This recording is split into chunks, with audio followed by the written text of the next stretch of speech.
Hi students, last క్లాస్లో మనం ఏం డిస్కస్ చేసుకున్నామమ్మా, ఎస్టిగ్మాటిజం అంటే ఏంటి, కర్వేచర్ అంటే ఏంటి, డిస్టార్షన్ అంటే ఏంటో డిస్కస్ చేసుకున్నాం. అందరితో మనకి ఎబరేషన్స్ అనేటువంటి లెసన్ కంప్లీట్ అవుతుంది. ఇప్పుడు నెక్స్ట్ లెసన్ వచ్చేసరికి ఇంటర్ఫిరెన్స్. అది interference. So what is meant by the interference? Already మీకు ఇంటర్మీడియట్లో వస్తుంది ఇంటర్ఫిరెన్సు, డైఫ్రాక్షన్ అని. ఇప్పుడు అక్కడ మీకు జస్ట్ ఒక టాపిక్ మాత్రం, ఇక్కడ ఒక కంప్లీట్ లెసన్ మొత్తం కూడా ఇంటర్ఫిరెన్స్ మీదే ఉంటుంది. సరే, ఈరోజు ఇంటర్ఫిరెన్స్ అంటే ఏంటి, అసలు ఇంటర్ఫిరెన్స్ రావడానికి కారణం ఏంటి, ఆ ఇంటర్ఫిరెన్స్ జరిగినప్పుడు ఏ విధమైనటువంటి టర్మ్స్ వస్తాయి, అంతవరకు ఈరోజు చూద్దాం. రేపటి నుంచి మనం యాక్చువల్ టాపిక్స్ని డిస్కస్ చేసుకుందాం. ఫస్ట్ అసలు ఇంటర్ఫిరెన్స్ అనేది జరగాలి అంటే అక్కడ ఏముండాలి? సూపర్ పొజిషన్ అనేది జరగాలి. What is meant by the super position? Super position అంటే ఏంటి? Super position is nothing but if number of waves are traveling in a medium, they all are acting on the same particle. That is known as superposition. మనం తీసుకున్నటువంటి మీడియంలో ఒక particle మీద, అంటే number of particles ఉంటాయి, మనం ఒక particle consider చేసుకున్నట్లయితే ఆ పార్టికల్ మీద ఒకటి మాత్రమే కాకుండా number of waves, maybe 2, 10 or 100, 1000 ఎన్నివైనా సరే, మోర్ దెన్ 2 అంటే ఒకటి కంటే ఎక్కువ ఎన్ని వేవ్స్ అనేవి ఇన్సిడెంట్ అయినా దాన్ని మనం ఏమంటాం? సూపర్ పొజిషన్ అంటాం. According to the superposition principle, the resultant displacement of a particle in a medium which is acted upon by a number of waves is equal to the algebraic sum of the displacement of the particle by the individual waves. మనం తీసుకున్నటువంటి మీడియంలో ఏదైనా ఒక particle యొక్క resultant displacement nothing but when it is acted upon by A number of waves. For example, ఇదిగోండి, మనం ఒక particle తీసుకున్నాం, పి అనేటువంటి పార్టికల్. ఈ పి అనేటువంటి పార్టికల్ మీద నెంబర్ ఆఫ్ వేవ్స్ వచ్చి ఇన్సిడెంట్ అవుతున్నాయి. ఒకటి కాదు, రెండు కాదు, ఒక 10, 30 అనుకోండి, మోర్ దాన్ వన్. ఒకటి కంటే ఎక్కువ ఎన్నైనా సరే పార్టికల్స్, ఒకటి కంటే ఎక్కువ ఎన్నైనా వేవ్స్ అనేవి ఈ పి అనేటువంటి పార్టికల్ మీద ఇన్సిడెంట్ అవుతుంది అనుకోండి. ఇప్పుడు పి అనేది రెస్ట్ పొజిషన్లో ఉంటుందా? తెలియదు. రెస్ట్ పొజిషన్లో ఉండొచ్చు, ఉండకపోవచ్చు. అసలు ఒకటి దానికి ఏముంటుంది? డిస్ప్లేస్మెంట్ అనేది ఉంటుంది. అయితే ఈ పార్టికల్ యొక్క డిస్ప్లేస్మెంట్ అనేది ఎంతకి సమానం అవుతుంది? Displacement of the particle by the individual waves. ఇండివిజువల్గా ఒక్కొక్క వేవ్ పి దగ్గరికి వచ్చినప్పుడు పి యొక్క డిస్ప్లేస్మెంట్ ఎంతైతే ఉంటుందో మొత్తం కలిసి వచ్చినప్పుడు వాటన్నిటిని కూడితే దానికి సమానం అవుతుంది. ఓకే, కన్ఫ్యూజింగ్గా ఉందా? సరే, ఒకసారి క్లియర్గా చెప్తానండి. The resultant displacement of a particle which is acted upon by A number of waves is equal to the algebraic sum of the displacement of the particle by the individual waves. ఏదైనా మనం మీడియంలో ఒక particle తీసుకున్నప్పుడు ఈ particle మీద number of waves అనేవి act అయినప్పుడు దాని యొక్క డిస్ప్లేస్మెంట్ని కనుక మనం y అనుకున్నట్లయితే, ఇదే పార్టికల్ మీద మనం విడివిడిగా, అంటే ఒకదాని తర్వాత ఒకటి, ఫర్ ఎగ్జాంపుల్ ఇదే పి పార్టికల్ మీద ఫస్ట్ వేవ్ వచ్చినప్పుడు దాని యొక్క డిస్ప్లేస్మెంట్ y1 అనుకొని, సెకండ్ వేవ్ వచ్చినప్పుడు దాని యొక్క డిస్ప్లేస్మెంట్ y2 అనుకొని, థర్డ్ వేవ్ వచ్చినప్పుడు దాని యొక్క డిస్ప్లేస్మెంట్ y3 అనుకున్నాం అనుకోండి. ఇప్పుడు total displacement of the particle ఏమవుతుంది? y is equal to y1 plus y2 plus y3 and so on yn. ఎన్ని పార్టికల్స్ ఉంటే ఎన్ని వేవ్స్ ఉంటే అన్ని వేవ్స్ యొక్క డిస్ప్లేస్మెంట్. అంటే ప్రతి వేవ్ కూడా ఆ పార్టికల్ని ఎంతవరకు డిస్ప్లేస్ చేయగలదో ఆ డిస్ప్లేస్మెంట్స్ మొత్తాన్ని మనం యాడ్ చేసినట్లయితే మనకేమొస్తుంది? రిజల్టెంట్ డిస్ప్లేస్మెంట్ అనేది వస్తుంది. ఓకే, ఇది సూపర్ పొజిషన్ అంటే. ఈ సూపర్ పొజిషన్ ప్రిన్సిపల్ని బేస్ చేసుకొనే మనకి ఇంటర్ఫిరెన్స్ అనేది పాసిబుల్ అవుతుంది. సరే, అసలు ఇంటర్ఫిరెన్స్ అంటే ఏంటి?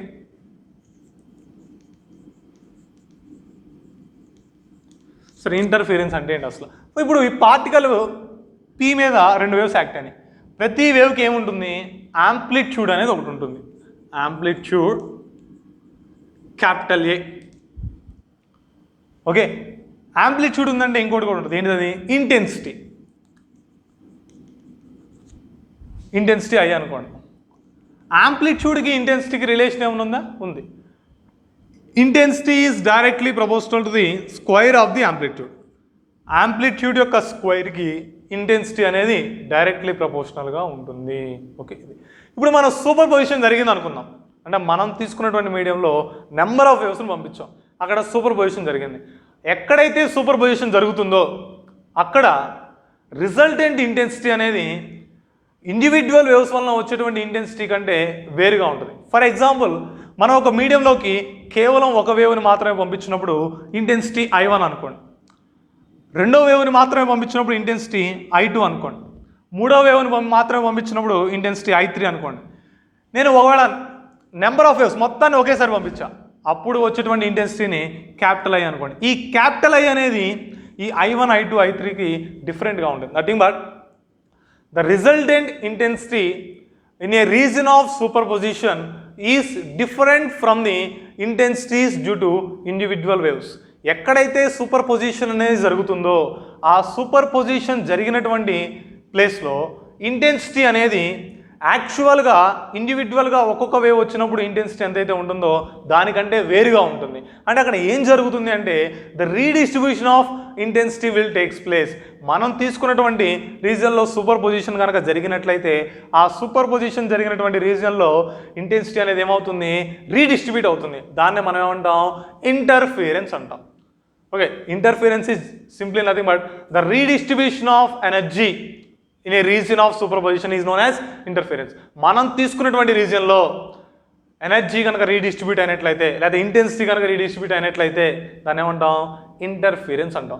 ఫర్ ఎగ్జాంపుల్, ఒక పార్టికల్ తీసుకున్నప్పుడు ఈ పార్టికల్ మీద రెండు వేవ్స్ అనేవి ఈ విధంగా యాక్ట్ అవుతున్నాయి అనుకోండి, రెండు కూడా సేమ్ ఫేజ్లో ఉన్నాయి. మీకు ఆల్రెడీ ఫేజ్ అంటే ఏంటి, ఫేజ్ డిఫరెన్స్ అంటే ఏంటి అనేది ఇంటర్మీడియట్లో వస్తుంది. అదేవిధంగా డిగ్రీ ఫస్ట్ ఇయర్ సెకండ్ సెమ్లో కూడా వస్తుంది, అక్కడ క్లియర్గా డిస్కస్ చేసుకున్నాం. ఇప్పుడు ఈ P అనేటువంటి పార్టికల్ మీద రెండు వేవ్స్ అనేవి యాక్ట్ అయినాయి. దీని యొక్క రిజల్టెంట్ డిస్ప్లేస్మెంట్ అనేది ఇండివిజువల్ వేవ్స్ వల్ల వచ్చేటువంటి డిస్ప్లేస్మెంట్కి సమ్ కనుక అయినట్లయితే దాన్ని ఏమని పిలుస్తాం, కన్స్ట్రక్టివ్ ఇంటర్ఫిరెన్స్ అంటాం. For example, y is equal to y1 plus y2 అవ్వాలి. y అనేది ఏంటిది, resultant displacement of the particle. y1 అనేది ఏంటిది, displacement of the particle by the first wave. y2 అనేది displacement of the particle by the second wave. y అనేది displacement of the particle due to super position, nothing but resultant of the particle due to two waves. ఏదైనా ఒక particle మీద మనం రెండు వేవ్స్ని కనుక incident చేసినట్లయితే అప్పుడు అక్కడ వచ్చేటువంటి రిజల్టెంట్ డిస్ప్లేస్మెంట్ కనుక ఆ వేవ్స్ యొక్క ఇండివిజువల్ డిస్ప్లేస్మెంట్ యొక్క సమ్కి సమానమైనట్లయితే దాన్ని ఏమని పిలుస్తాం, కన్స్ట్రక్టివ్ ఇంటర్ఫిరెన్స్ అంటాం. ఓకే, దీన్నే మన డెఫినేషన్ రూపంలో చెప్పుకున్నట్లయితే when the resultant displacement is equal to the sum of the displacement of the particle by the individual waves, it will be known as constructive interference.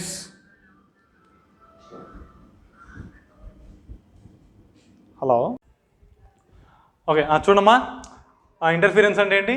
Interference is nothing but the redistribution of intensity or redistribution of energy in a superposition region is known as interference. ఎక్కడైతే super position అనేది జరుగుతుందో ఆ super position జరిగినటువంటి ప్లేస్లో intensity కానీ nothing but energy ఏదైనా సరే redistribute అయినట్లయితే దాన్ని ఏమంటాం, ఇంటర్ఫిరెన్స్ అంటాం. ఏ పొజిషన్లో అయితే మనకి ఇంటర్ఫిరెన్స్ జరుగుతుందో అక్కడ రిజల్టెంట్ డిస్ప్లేస్మెంట్ కనుక ఇండివిజువల్ వేవ్స్ యొక్క డిస్ప్లేస్మెంట్ యొక్క సమ్కి కనుక ఈక్వల్ అయినట్లయితే దాన్ని మనం ఏమని పిలుస్తాం, కన్స్ట్రక్టివ్ ఇంటర్ఫిరెన్స్ అంటాం. ఒకవేళ మనం తీసుకున్నటువంటి సూపర్ పొజిషన్ రీజియన్లో రిజల్టెంట్ డిస్ప్లేస్మెంట్ అనేది ఇండివిజువల్ డిస్ప్లేస్మెంట్ యొక్క డిఫరెన్స్కి సమానం అయినట్లయితే కనుక దాన్ని ఏమని పిలుస్తాం, కన్స్ట్రక్టివ్ ఇంటర్ఫిరెన్స్ అంటాం. డిస్ట్రక్టివ్ ఇంటర్ఫిరెన్స్ ఎప్పుడు వస్తుందమ్మా, యాంప్లిట్యూడ్ అనేది మ్యాక్సిమం అయితే కన్స్ట్రక్టివ్ ఇంటర్ఫిరెన్స్ వస్తుంది. యాంప్లిట్యూడ్ అనేది కనుక మినిమం అయినట్లయితే డిస్ట్రక్టివ్ ఇంటర్ఫిరెన్స్ వస్తుంది. యాంప్లిట్యూడ్ సార్ ఇక్కడ డిస్ప్లేస్మెంట్ అన్నారు, మళ్ళీ యాంప్లిట్యూడ్ అంటారు సార్ అనుకోవద్దు. ఈ డిస్ప్లేస్మెంట్ని రెండు యాడ్ చేసామంటే ఆటోమేటిక్గా రెండు యాంప్లిట్యూడ్ కూడా యాడ్ అయినట్టే. ఇక్కడ రెండు డిస్ప్లేస్మెంట్ని సబ్ట్రాక్ట్ చేసామంటే యాంప్లిట్యూడ్స్ కూడా సబ్ట్రాక్ట్ అయిపోయినట్టే. నథింగ్ బట్ యాంప్లిట్యూడ్ మ్యాక్సిమం అయితే, నథింగ్ బట్ డిస్ప్లేస్మెంట్ మ్యాక్సిమం అయితే కన్స్ట్రక్టివ్ ఇంటర్ఫిరెన్స్ వస్తుంది. యాంప్లిట్యూడ్ మినిమం అయితే లేదా డిస్ప్లేస్మెంట్ అనేది కనుక మినిమం అయినట్లయితే దాన్ని ఏమంటాం, డిస్ట్రక్టివ్ ఇంటర్ఫిరెన్స్ అంటాం. ఓకే, ఇప్పుడు ఈ ఇంటర్ఫిరెన్స్ అనేది ఈ విధంగా ఉంటుంది. అయితే ఇప్పుడు ఇంటర్ఫిరెన్స్ని ఎక్స్ప్లెయిన్ చేసింది ఎవరు? ఫస్ట్ యంగ్స్ అనే సైంటిస్ట్ ఎక్స్ప్లెయిన్ చేశాడు. ఆయన పేరు మీద యంగ్స్ డబుల్ స్లిట్ ఎక్స్పెరిమెంట్ అంటాం. అయితే దానికంటే మీకు ముందు తెలుసుకోవాల్సింది ఒకటి ఉంది, హైగన్ వేవ్ థియరీ. హైగన్ వేవ్ థియరీ గురించి ఆల్రెడీ నేను ఇంట్రడక్షన్ చెప్పినప్పుడు చెప్పాను, ఫస్ట్ క్లాస్ ఇంట్రడక్షన్ చెప్పినప్పుడు వేవ్ ఫ్రంట్ అన్నాం. వేవ్ ఫ్రంట్ అంటే ఏంటి? What is meant by the wave front? Wave front is nothing but the locus of all the particles which are having the same phase is known as wave front.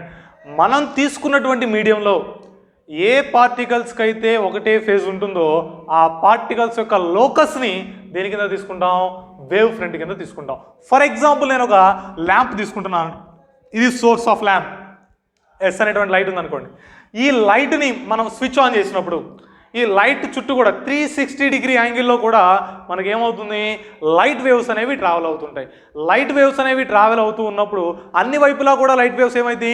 ఒకే స్పీడ్తో travel అయింది. అంటే మనం తీసుకున్నటువంటి source నుంచి equal డిస్టెన్స్లో ఉన్నటువంటి particles అన్నిటికీ కూడా ఒకే ఫేజ్ అనేది ఉంటుంది. ఫర్ ఎగ్జాంపుల్ ఈ సోర్స్ ఆఫ్ లైట్ తీసుకున్నాను. ఈ సోర్స్కి రైట్ సైడ్ ఆర్ డిస్టెన్స్లో ఒక పాయింట్ తీసుకుందాం, లెఫ్ట్ సైడ్ ఆర్ డిస్టెన్స్లో ఇంకొక పాయింట్ తీసుకుందాం. ఈ 2 పాయింట్స్ ఉన్నాయి. ఇప్పుడు ఈ సోర్స్ ఎస్ దగ్గర నుంచి రైట్ సైడ్ ఉన్నటువంటి పాయింట్కి ఎంత టైంలో అయితే వేవ్ అనేది రీచ్ అవుతుందో లెఫ్ట్ సైడ్లో ఉన్నటువంటి పాయింట్కి కూడా అంతే టైంలో వేవ్ అనేది రీచ్ అవుతుంది. అంటే రెండూ కూడా ఒకేసారి ఏమవుతున్నాయి? డిస్టర్బ్ అవుతున్నాయి. అంటే రెండు కూడా ఎలా ఉన్నట్టు? సేమ్ ఫేజ్లో ఉన్నట్టు. ఇలాంటి పార్టికల్స్ అన్నింటినీ కూడా మనం కలిపినట్లయితే మనకు వచ్చేటువంటి లోకస్ని ఏమని పిలుస్తాం? వేవ్ ఫ్రంట్ అంటాం. ఫర్ ఎగ్జాంపుల్ మనం పాయింట్ సోర్స్ తీసుకున్నట్లయితే అక్కడ వచ్చేటువంటి స్పెరికల్ వేవ్ ఫ్రంట్ అనేది ఏ షేప్లో ఉంటుంది? స్పెరికల్ షేప్లో ఉంటుంది. ఎందుకని? ఫర్ ఎగ్జాంపుల్ ఇదిగోండి, ఈ పాయింటే నేను సోర్స్ అనుకుంటున్నాను. ఈ సోర్స్కి పై వైపున 1 మీటర్ డిస్టెన్స్లో ఒక పాయింట్ తీసుకుందాం, కింద వైపున 1 మీటర్ డిస్టెన్స్లో ఒక పాయింట్ తీసుకుందాం. ఈ సోర్స్కి ముందు వైపు 1 మీటర్ డిస్టెన్స్లో ఒక పాయింట్ తీసుకుంటున్నాను, వెనక వైపు కూడా 1 మీటర్ డిస్టెన్స్లో ఒక పాయింట్ తీసుకుంటున్నాను. లెఫ్ట్ సైడ్ రైట్ సైడ్ కూడా 1 మీటర్ డిస్టెన్స్లో ఒక పాయింట్ తీసుకున్నాను. అంటే 6 నథింగ్ బట్ 3 డైమెన్షనల్లో అన్ని పాయింట్స్ కూడా ఏ వెయిట్కైతే ఒకే ఫేజ్ ఉంటుందో వాటన్నిటిని యాడ్ చేస్తే మనకి ఏ షేప్ వస్తుంది? స్పెరికల్ షేప్ వస్తుంది. కాబట్టి పాయింట్ సోర్స్ తీసుకున్నట్లయితే మనకి ఏ వేవ్ ఫ్రంట్ వస్తుందమ్మా? స్పెరికల్ వేవ్ ఫ్రంట్ వస్తుంది. పాయింట్ సోర్స్ అయితే ఏ వేవ్ ఫ్రంట్ వస్తుందమ్మా? స్పెరికల్ వేవ్ ఫ్రంట్ వస్తుంది. అదే మనం తీసుకునేది కనుక లీనియర్ సోర్స్ అయితే, లీనియర్ సోర్స్ అన్నాం. లీనియర్ సోర్స్ అంటే ఫర్ ఎగ్జాంపుల్ ట్యూబ్ లైట్ తీసుకోండి. ట్యూబ్ లైట్కి పై వైపుకి కింద వైపు వెళ్తుందా? వెళ్ళదు. అంటే వెళ్తుంది కానీ అది దేనివల్ల వెళ్తుంది? డైఫ్రాక్షన్ వల్ల. అది వేరే కేసు. ఫర్ ఎగ్జాంపుల్ ఇదిగోండి, ఇది లీనియర్ షేప్. ఈ లీనియర్ షేప్లో ఉన్నటువంటి సోర్స్, దీని నుంచి వచ్చిన లైట్ వేవ్స్ ఏమైతాయి? ఇలా అన్ని వైపులా కూడా ట్రావెల్ అవుతాయి. ఇది 2 డైమెన్షనల్ వ్యూ కాబట్టి ఇలా గీయగలుగుతున్నాం. మనం 3 డైమెన్షనల్. ఫర్ ఎగ్జాంపుల్ ఇదిగోండి, చాక్ పీసే ట్యూబ్ లైట్ అనుకోండి, లైట్ సోర్స్ అనుకోండి, లీనియర్ షేప్లో ఉన్నది. ఇప్పుడు దీని నుంచి పైకి వెళ్ళాం లైట్ వేవ్స్ అనేవి, ఇక్కడ నుంచి చుట్టూ వెళ్తాయి. అంటే పై వైపు నుంచి చూస్తే ఏ షేప్లో వచ్చింది? మనకి సర్క్యులర్ షేప్లో లైట్ వేవ్స్ అనేవి వెళ్తూ ఉంటాయి. కింద వైపున కూడా సర్క్యులర్ షేప్లో, అంటే పై నుంచి కింద వరకు సర్క్యులర్ షేప్లో వెళ్తూ ఉంటాయి. అంటే మనకు వచ్చేటువంటి వేవ్ ఫ్రంట్ ఏ విధంగా ఉంటుంది? సిలిండ్రికల్ వేవ్ ఫ్రంట్ ఉంది. అంటే లీనియర్ సోర్స్ కనుక తీసుకున్నట్లయితే సిలిండ్రికల్ వేవ్ ఫ్రంట్ అనేది వస్తుంది. నెక్స్ట్ అదేవిధంగా మనం తీసుకున్నటువంటి పాయింట్ సోర్స్ అయినా సరే, లీనియర్ సోర్స్ అయినా సరే, ఇన్ఫైనైట్ డిస్టెన్స్లో ఉందనుకోండి. ఫర్ ఎగ్జాంపుల్ ఇదిగోండి, నేను ఇక్కడ సోర్స్ ఉంది, దీని చుట్టూ వేవ్ ఫ్రంట్స్ అనేవి ఇలా ఉన్నాయి, ఇలా స్ప్రెడ్ అవుతూ ఉన్నాయి. నేను ఒక 1 సెంటీమీటర్ లెంత్ మాత్రమే తీసుకుంటున్నా. ఈ 1 సెంటీమీటర్ లెంత్లో ఫస్ట్ సర్కిల్ ఏమో కరువుడు పాత్ అనేది ఎక్కువగా ఉంటుంది. రెండో సర్కిల్కి వచ్చేసరికి కరువుడు పాత ఏమైంది? తగ్గిపోద్ది ఆ 1 సెంటీమీటర్. ఎందుకని? రేడియస్ పెరిగింది కాబట్టి. ఇంకొంచెం దూరంగా వెళ్ళేసరికి కరువుడు పాత ఏమైంది? ఇంకొంచెం తగ్గింది. అంటే మనం స్మాల్ పోర్షన్ తీసుకుంటున్నప్పుడు ఆబ్జెక్ట్ నథింగ్ బట్ సోర్స్ అనేది కనుక ఇన్ఫైనైట్ డిస్టెన్స్లో ఉన్నట్లయితే మనకు వచ్చేటువంటి వేవ్ ఫ్రంట్ ఎలా ఉంటుంది? నియర్లీ ప్లేన్ వేవ్ ఫ్రంట్ అవుతుంది. Either it may be linear source or point source.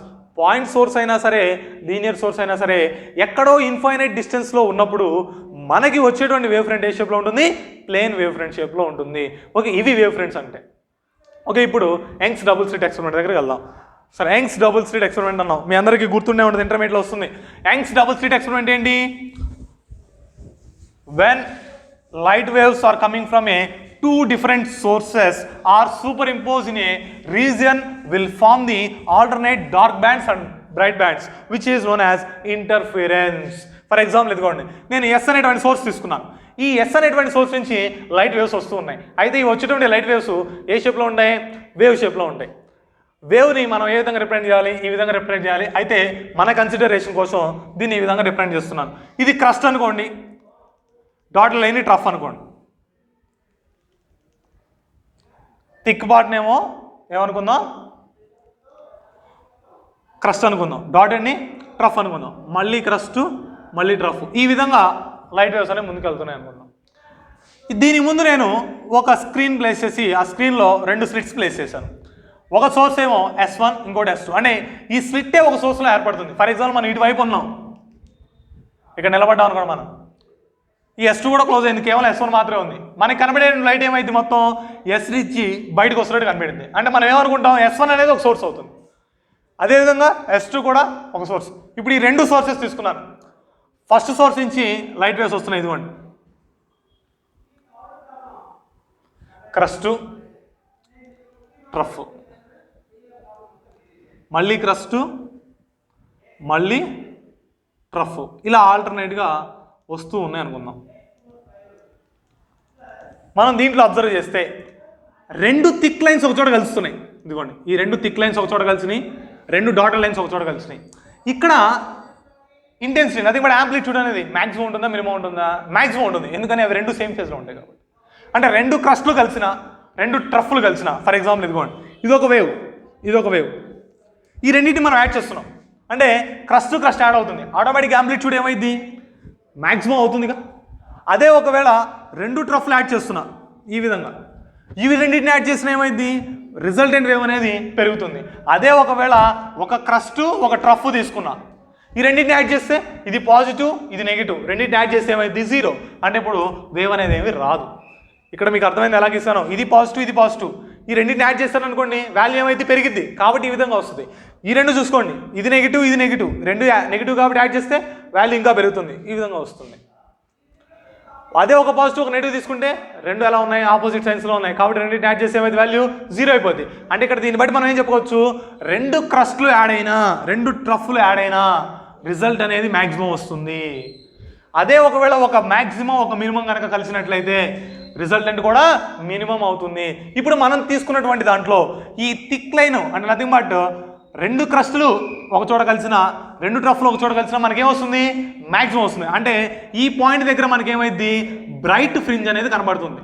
అంటే మనం ఇక్కడ ఒక స్క్రీన్ ప్లేస్ చేసినట్లయితే ఈ పాయింట్ దగ్గర మనకి ఏం కనబడుతుంది, లైట్ అనేది ఎక్కువగా కనబడుతుంది. అదే దీని పక్కనే చూడండి, ఇది క్రస్ట్, ఇది ట్రఫ్, నెక్స్ట్ ఇక్కడ ఇది క్రస్ట్, ఇది ట్రఫ్, ఈ 2 చోట్ల కలిపితే ఏమొస్తుంది మనకి, మినిమం నథింగ్ బట్ డార్క్ వస్తుంది.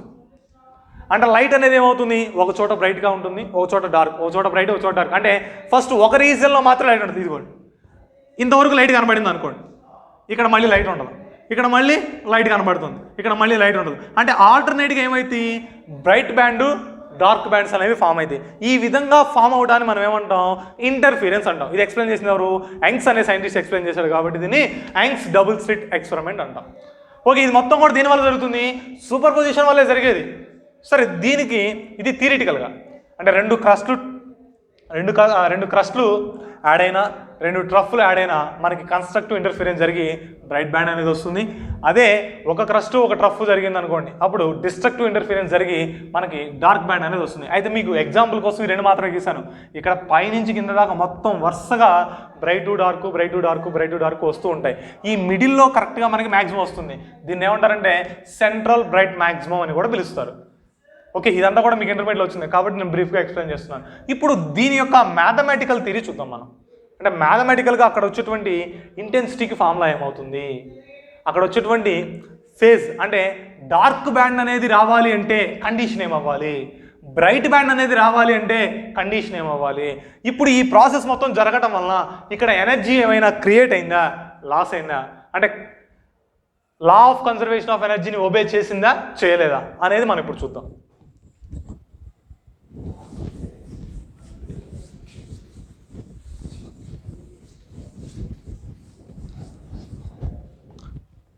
అది కూడా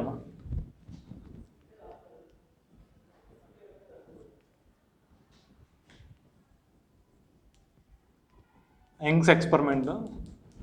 సరే, ఇది S1 సోర్సు, ఇది S2 సోర్సు, ఇది స్క్రీన్. ఈ స్క్రీన్ మీద ఏదైనా ఒక పాయింట్ తీసుకుందాం, P అనేటువంటి పాయింట్. ఈ P అనేటువంటి పాయింట్ దగ్గర S1 నుంచి వచ్చినటువంటి లైట్ వేవ్స్ ఇన్సిడెంట్ అవుతాయి, S2 నుంచి వచ్చినటువంటి లైట్ వేవ్స్ కూడా ఇన్సిడెంట్ అవుతాయి. ఈ 2 ఇక్కడ ఇన్సిడెంట్ అయినాయి. అయితే ఇప్పుడు ఈ P అనేటువంటి పాయింట్ దగ్గర మనకి కన్స్ట్రక్టివ్ ఇంటర్ఫీరెన్స్ వస్తుందా, డిస్ట్రక్టివ్ ఇంటర్ఫీరెన్స్ వస్తుందా అనేది మనకు తెలియాలి. సరే, ఇప్పుడు ఏ విధంగా అంటే ఏ కండిషన్లో కన్స్ట్రక్టివ్ వచ్చింది, ఏ కండిషన్లో డిస్ట్రక్టివ్ వస్తుందో మనం ఫైండ్ అవుట్ చేద్దాం. సరే, ఇప్పుడు S1 నుంచి వచ్చేటువంటి లైట్ వేవ్ యొక్క డిస్ప్లేస్మెంట్ నేను Y1 అనుకుంటున్నా. S1 నుంచి వచ్చేటువంటి లైట్ వేవ్ యొక్క డిస్ప్లేస్మెంట్ ఎంత y1, S2 నుంచి వచ్చేటువంటి లైట్ వేవ్ యొక్క డిస్ప్లేస్మెంట్ని y2 అనుకుంటున్నా. y1 is equal to a sin omega t అని రాస్తున్నా. a sin omega t. లేదు రెండు వేరుగా సార్ a1 a2 అనుకుందాం అనుకుంటే a1 a2 రాసినా ప్రాబ్లం లేదు. a1 sin omega t. y2 is equal to a2 sin omega t plus 5. ఇక్కడ ప్లస్ 5 రాసా, లేకపోతే డెల్టా అని రాసుకోండి, ఏం కాదు. కానీ ఈ డెల్టా అనేది ఏంటిది? Phase difference. ఈ ఫేజ్ డిఫరెన్స్ ఎందుకు రాశాను అంటే S1 నుంచి పీక్ ఉన్నటువంటి దూరం కంటే S2 నుంచి పీక్ ఉండేటువంటి దూరం ఎక్కువ. అంటే సెకండ్ వేవ్ అనేది ఎక్కువ డిస్టెన్స్ ట్రావెల్ అవ్వాలి. ఈ ఎక్కువ డిస్టెన్స్ ట్రావెల్ అయ్యేటప్పుడు ఆ రెండు వేవ్స్ మధ్యలో ఫేజ్ డిఫరెన్స్ అనేది రావచ్చు, రాకపోవచ్చు. ఒకవేళ వచ్చిందనుకోండి ఆ వాల్యూ రాసుకుంటాం, ఒకవేళ రాలేదనుకోండి ఇక్కడ 0 సబ్స్టిట్యూట్ చేసుకుంటాం. అందుకోసం నేను ఇక్కడ ఇలా రాశాను. అంటే ఈ రెండింటి మధ్యలో ఫేజ్ డిఫరెన్స్ అనేది ఉండొచ్చు, ఉండకపోవచ్చు. అయితే మనం ఉంటుంది అని తీసుకుంటే ఒకవేళ లేకపోతే అక్కడ 0 సబ్స్టిట్యూట్ చేస్తే సరిపోతుంది. ఇవి రెండు వేవ్స్. ఈ P అనేటువంటి పాయింట్ దగ్గర మనకి ఏం జరిగింది? సూపర్ పొజిషన్ జరిగింది. సూపర్ పొజిషన్ జరిగింది కాబట్టి resultant displacement y is equal ఎంత? y1 plus y2. మనకి సూపర్ పొజిషన్ ప్రిన్సిపల్ చెప్పాను కదా ఇందాక, దాని ప్రకారం y ఈజ్ ఈక్వల్ ఎంత అవుతుంది? y1 plus y2. ఇప్పుడు y1 వాల్యూ ఇది, y2 వాల్యూ ఇది. ఈ రెండింటిని మనం సబ్స్టిట్యూట్ చేద్దాం. ఏమొస్తుంది?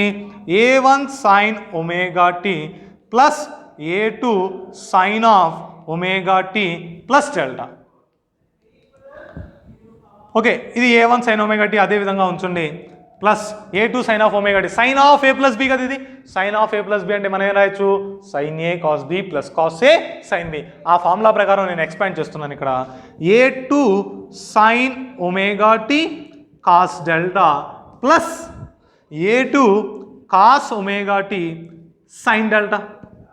ఇది సరే. ఇప్పుడు ఈ ఈక్వేషన్లో మనకి ఏమైనా కామన్గా కనపడుతున్నాయా?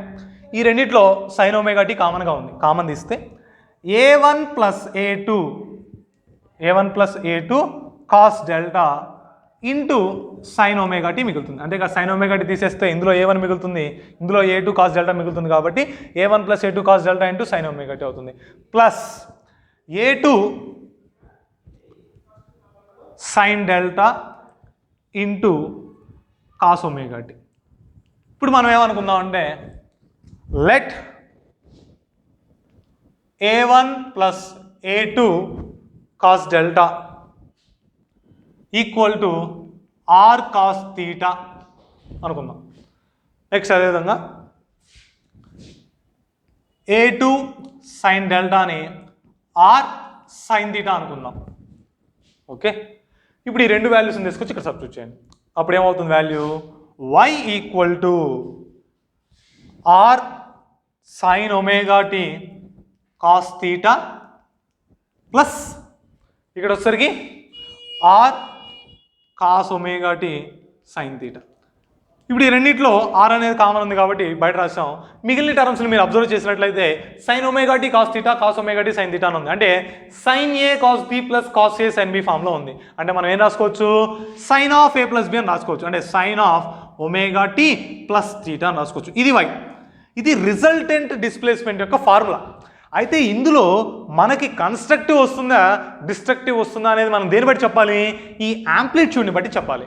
యాంప్లిట్యూడ్ కనుక మ్యాక్సిమం అయినట్లయితే కన్స్ట్రక్టివ్ ఇంటర్ఫిరెన్స్ వస్తుంది, యాంప్లిట్యూడ్ కనుక మినిమం అయినట్లయితే డిస్ట్రక్టివ్ ఇంటర్ఫిరెన్స్ వస్తుంది. అంటే ఇప్పుడు ఇక్కడ ఏం కనుక్కోవాలి మనం? ఆర్ కనుక్కోవాలి. అదేవిధంగా కన్స్ట్రక్టివ్ ఇంటర్ఫిరెన్స్ రావాలి అంటే కండిషన్ ఏమవ్వాలి? డిస్ట్రక్టివ్ ఇంటర్ఫిరెన్స్ రావాలి అంటే కండిషన్ ఏమవ్వాలి? అది తెలియాలంటే మనం ఏం కనుక్కోవాలి? ఈ థీటాని ఫైండ్ అవుట్ చేయాలి. ఓకే, ఇప్పుడు ఈ రెండింటిని మనం ఫైండ్ అవుట్ చేద్దాం. ఏ విధంగా ఫైండ్ అవుట్ చేయాలో చూద్దాం. ఆర్ అన్నాం. ఇక్కడ మనం రెండు ఈక్వేషన్ తీసుకున్నాం కదా, 1 2 అనుకోండి. ఈ రెండింటిని స్క్వేర్ చేసి యాడ్ చేద్దాం. ఏమవుతుంది? R square cos square theta, r square sine square theta. నేను డైరెక్ట్గా రాస్తున్నానమ్మా, సొల్యూషన్ చేయట్లేదు. 1 స్క్వేర్ ప్లస్ 2 స్క్వేర్ ఎంత అవుతుంది? ఇక్కడ చూడండి, r square cos square theta plus r square sine square theta. రెండింటిలో ఏం కామన్ ఉంది? ఆర్ స్క్వేర్ కామన్ తీస్తే cos square theta plus sine square theta మిగులుతుంది. Cos square theta plus sine square theta అంటే ఎంత? 1. అంటే ఇక్కడ ఏం మిగులుతుంది? లెఫ్ట్ సైడ్ ఆర్ స్క్వేర్ మాత్రమే మిగులుతుంది. Next right side, left side చూద్దాం. a1 plus a2 cos delta whole square. Square చేస్తున్నా అంటే హోల్ స్క్వేర్ వచ్చింది. అంటే ఇది ఏ ఫామ్లో ఉన్నట్టు? a plus b whole square ఫామ్లో ఉన్నట్టు. a plus b whole square అంటే a square plus b square plus 2ab. ఆ ఫామ్లో ఎక్స్పాండ్ చేస్తే a1 square plus a2 square cos square delta plus 2a1 a2 cos delta అవుతుంది first. రెండో ఈక్వేషన్లో ఏముంది? a2 సైన్ డెల్టా ఉంది. అంటే స్క్వేర్ చేస్తే a2 square sine square delta అవుతుంది. ఇందులోనేమో a2 square cos square delta ఉంది, ఇక్కడేమో a2 square sine square delta ఉంది. ఈ రెండింటిలో మనం a2 స్క్వేర్ కామన్ తీసినట్లయితే ఏం జరుగుతుంది? a2 స్క్వేర్ కామన్ తీస్తే cos square delta plus sine square delta మిగులుతుంది. అంటే ఎంత అవుతుంది? 1 అవుతుంది. అంటే ఈక్వేషన్ మనం ఏమని రాసుకోవచ్చు? R square is equal to a1 square plus a2 square plus 2a1 a2 cos delta ఇది అవుతుంది. ఓకే, ఇప్పుడు r square is equal a1 square plus a2 square plus 2a1 a2 cos delta. అప్పుడు r is equal to, ఒకవేళ దీన్ని intensity రూపంలో రాసాం అనుకోండి, intensity మనకి ఫార్ములా అయింది I proportional to a square, nothing but intensity is directly proportional to square of amplitude అన్నాం. అప్పుడు ఆర్ స్క్వేర్ అనేది ఏమైంది? రిజల్టెంట్ ఇంటెన్సిటీ అయింది. a1 స్క్వేర్ ఏమైంది? ఇంటెన్సిటీ ఆఫ్ ఫస్ట్ వేవ్ అయింది. a2 స్క్వేర్ ఏమైంది? ఇంటెన్సిటీ ఆఫ్ సెకండ్ వేవ్ అయింది. ఇక్కడ a1 a2 అని ఉన్నాయి, అంటే square root of intensity of first wave, అదేవిధంగా square root of intensity of second wave. ఇంకా అర్థం కాకపోతే నేను రాస్తాను చూడండి. I1 is equal to a1 square, I2 is equal to a2 square. Okay, ఇప్పుడు ఈ వాల్యూ సబ్స్టిట్యూట్ చేయండి, ఏమవుతుంది? I is equal to I1 plus I2 plus 2 root I1 I2 cos delta. ఇది equation. I is equal to I1 plus I2 plus 2 into root I1 I2 cos delta అవుతుంది. ఇది resultant ఇండెక్స్టిక్ formula. అయితే ఇక్కడ మనం తీసుకునేటువంటి రెండు సోర్సెస్ కూడా ఏమవుతాయి? ఒకే సోర్స్ నుంచి వస్తాయి. మనం ఇందాక ఆల్రెడీ తీసుకున్నాను, ఎస్ అనే సోర్స్ తీసుకుంటే ఎస్ అనే సోర్స్ నుంచి రెండు వచ్చినాయి అని చెప్పా. ఎందుకు తీసుకున్నాం? అది కోహరెంట్ సోర్సెస్ అవ్వాలి కాబట్టి. సరే, అది ఎందుకు తీసుకోవాలి ఏంటి అనేది నెక్స్ట్ క్లాస్లో చెప్తాను. ఇప్పుడు రెండు కూడా ఏమవుతున్నాయి? ఒకే దాని నుంచి వస్తున్నాయి. ఒకే దాని నుంచి వస్తున్నాయి కాబట్టి యాంప్లిట్యూడ్ ఏమైంది?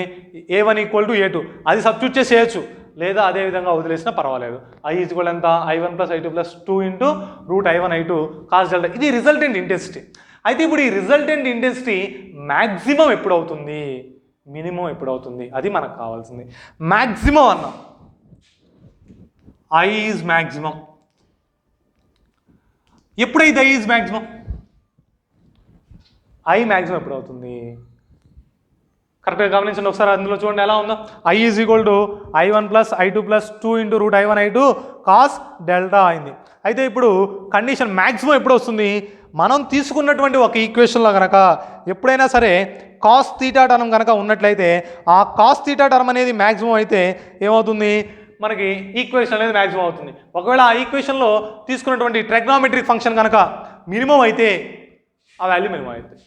అర్థమవుతుందా? మనం ఏ ఈక్వేషన్ తీసుకోండి, ట్రిగ్నామెట్రిక్ ఫంక్షన్ ఉంటే ఆ ట్రిగ్నామెట్రిక్ ఫంక్షన్ మ్యాక్సిమం అయితే అది మ్యాక్సిమం, ట్రిగ్నామెట్రిక్ ఫంక్షన్ మినిమం అయితే మినిమం. ఇప్పుడు ఇందులో ట్రిగ్నామెట్రిక్ ఫంక్షన్ ఏది? Cos delta. Cos delta maximum ఎంత? కాస్ డెల్టా మ్యాక్సిమం ఎంత? 1. కాస్ డెల్టా 1 ఎప్పుడైంది? కాస్ 0 1, కాస్ 361, కాస్ 721, అంటే cos 0, cos 2π, cos 4π, cos 6π, cos 8π. అంటే nothing but always and even number అయి ఉండాలి. అంటే cos delta is equal to cos 2nπ అయినప్పుడు, cos delta is కూడా ఎంత? కాస్ 2nπ అయినప్పుడు మనకేమవుతుంది? ఇంటెన్సిటీ అనేది మ్యాక్సిమం అవుతుంది. అప్పుడు కాస్ కాస్ క్యాన్సిల్ అయితే డెల్టా ఈజ్ ఈక్వల్ ఏమైంది? 2nπ అవుతుంది. ఓకే, అర్థమవుతుందా? అది ప్లస్ ఆర్ మైనస్ 2nπ అవ్వచ్చు. ఎందుకని?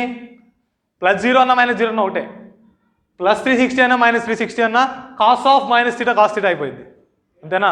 Cos of minus theta cos theta అయిపోతుంది కాబట్టి delta is equal to plus or minus 2nπ అనేవి రాసుకోవచ్చు. అదేవిధంగా I అనేది ఎప్పుడు మినిమం అవుతుంది? I is minimum. I అనేది మినిమం అవ్వాలంటే కాస్ థీటా అనేది మినిమం అవ్వాలి. కాస్ థీటా మినిమం ఎంత? 0నా? కాదు, -1. అయితే cos delta is equal to -1 ఎప్పుడు అవుతుంది? కాస్ డెల్టా -1 అవ్వాలంటే ఎప్పుడెప్పుడు వస్తుంది? కాస్ 180 -1, కాస్ 540 -1, అంటే π 3π 5π 7π, అంటే ఏమవ్వాలి? అప్పుడు కూడా ఆడ్ నెంబర్ అవ్వాలి. అంటే cos delta is equal to cos of 2n+1 into π అయితే అప్పుడు మనకి ఇంటెన్సిటీ అనేది మినిమం అవుతుంది. అంటే డెల్టా ఈజ్ ఈక్వల్ ఎంత? 2n+1 into π.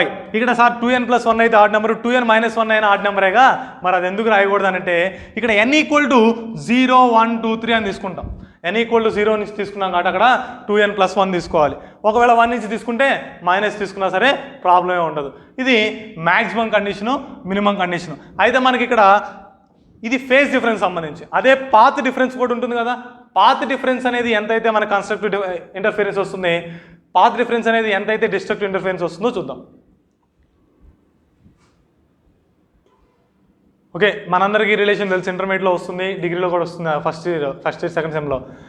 ఫేజ్ డిఫరెన్స్కి పాత్ డిఫరెన్స్కి మధ్యలో ఉన్నటువంటి relation, phase difference is equal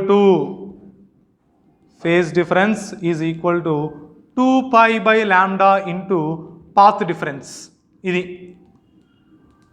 ఇప్పుడు మనం తీసుకున్నటువంటి దాంట్లో ఫేజ్ డిఫరెన్స్ కనుక 2nπ అయినట్లయితే మనకేమొస్తుంది, ఇంటెన్సిటీ అనేది మ్యాక్సిమం వస్తుంది, అంటే కన్స్ట్రక్టివ్ ఇంటర్ఫిరెన్స్ వస్తుంది. అదే ఫేజ్ డిఫరెన్స్ కనుక 2n+1 ఇంటూ π అయినట్లయితే మనకేమొస్తుంది, ఇంటెన్సిటీ అనేది మినిమం వస్తుంది. ఇప్పుడు పాత్ డిఫరెన్స్ ఎంతైతే కన్స్ట్రక్టివ్ ఇంటర్ఫిరెన్స్ వస్తుంది, పాత్ డిఫరెన్స్ ఎంతైతే డిస్ట్రక్టివ్ ఇంటర్ఫిరెన్స్ వస్తుందో చూద్దాం. సరే, ఇక్కడ ఫేజ్ డిఫరెన్స్ని మనం ఏమనుకున్నాం, డెల్టా అనుకున్నాం. ఫర్ మ్యాక్సిమంకి ఫేజ్ డిఫరెన్స్ ఎంత, 2nπ equal to 2π/λ into path difference. Path difference నేను డెల్టా ఎక్స్ అనుకుంటున్నా, పాత్ డిఫరెన్స్ ఏమో డెల్టా ఎక్స్ అనుకుందాం. ఇందులో 2π క్యాన్సిల్ అవుతుంది. డెల్టా ఎక్స్ ఈజ్ ఈక్వల్ ఏమైంది, nλ. Delta x is equal to nλ అంటే అర్థం ఏంటి, పాత్ డిఫరెన్స్ అనేది nλకి సమానమైనప్పుడు కన్స్ట్రక్టివ్ ఇంటర్ఫిరెన్స్ అనేది వస్తుంది. నెక్స్ట్ ఇదే విధంగా for minimum delta x phase difference ఎంత మినిమంలో, 2n+1 ఇంటూ π. అక్కడ వచ్చింది చూడండి అమ్మా, మినిమం ఫర్ మినిమం అంటే nothing but for intensity minimum అని అర్థం. 2n+1 into π is equal to 2π/λ into path difference ఎంత, డెల్టా ఎక్స్. ఇప్పుడు ఇందులో π మాత్రమే క్యాన్సిల్ అవుతుంది, అప్పుడు ఇంకేం రాసుకోవచ్చు, delta x is equal to 2n+1 into λ/2 అవుతుంది. ఓకే, ఇది వాల్యూ. మీరు గుర్తుపెట్టుకోవాల్సింది మెయిన్గా ఈ 4 కండిషన్లు ఇక్కడ గుర్తుపెట్టుకోవాలి.